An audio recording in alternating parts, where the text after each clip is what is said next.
Learning a language isn't about collecting words. If your child only knows how to say Kedu, Daalụ, they are not actually speaking Igbo. They are only memorizing greetings. I've met so many parents who usually will tell me, "Oh, Coach Noni, my child understands a little Igbo. She speaks a little." But when I ask this child a simple question,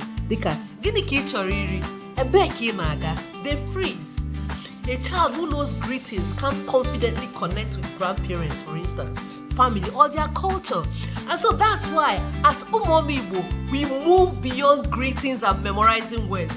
We help children build conversation step by step until they can confidently express themselves in everyday Igbo, even on the global stage. Our July cohort is now enrolling. If you are ready for your child to truly speak Igbo and understand their culture, and not just memorize words, click the link and join us today. Ka mmụta Igbo jezu mba niile. Ka emesịa.